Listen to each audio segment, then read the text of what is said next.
Hi there, I'm Chris Winspear. I'm one of the authors fortunate enough to be published in this year's Writers of the Future anthology, volume 36.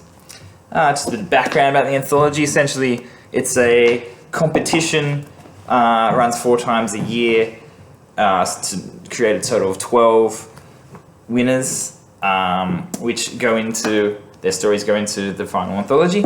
And it's essentially searching for the next generation of sci-fi and fantasy authors and illustrators that work in that field as well. Some famous winners, for example, Patrick Rothfuss won, I think, back in 2002.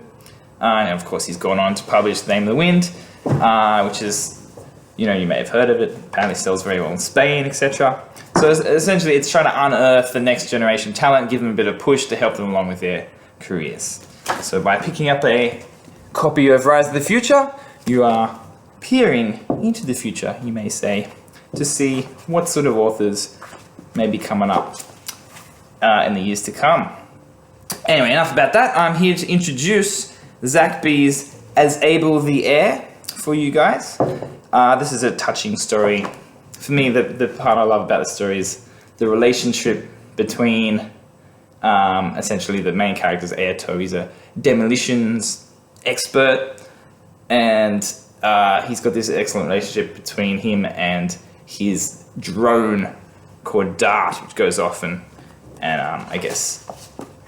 disarms the explosives. It's quite a touching story coming out of that. What you normally expect to be purely a business relationship ends up to be much more. So without any further ado, allow me to read As Able the Air. I should just quickly show you the illustration here by our good friend Brock. Beautiful. And it begins, Airto couldn't shake the feeling that Dart's luck had finally run out. Please be careful, he said. Keep your eyes open. My eyes? Funny, Dart replied. I will, sir, of course.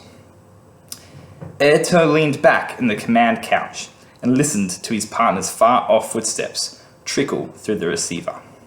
He felt this way at the end of every shift, barely wanting to breathe for fear of upsetting some nominal cosmic balance and incinerating his friend in the process.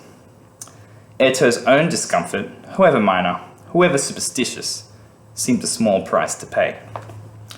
The topography has remained surprisingly stable here, Dart noted. Right, Airto said, exhausted. He flexed his fingers in the nerve net mesh innards of his control surface, a sleek silver tongue that jutted from the center of his globular operational suite. He wished again for some fantastical hotkey that could bring this mission to a swift and auspicious end. A fast-travel cheat to an agreeable future. 1.25 kilometers out from contact, Dart said. He never sounded nearly as concerned as he should. No need to rush, Airto responded. Not at last call. Last call.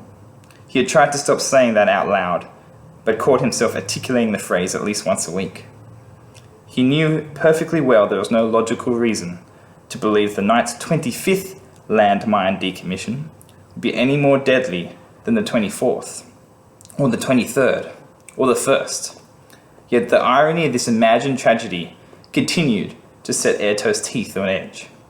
Things would be so much easier if he could be as blithe as Dart, but he knew that was impossible.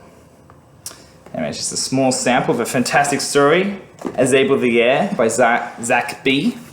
To read the rest, you've got to pick up your copy of Writers of the Future, volume 36, available on Amazon and Book Depository, all over the place, both in ebook fashion or in the old physical copy, if you're so inclined. Thanks for tuning in. I'll see you around.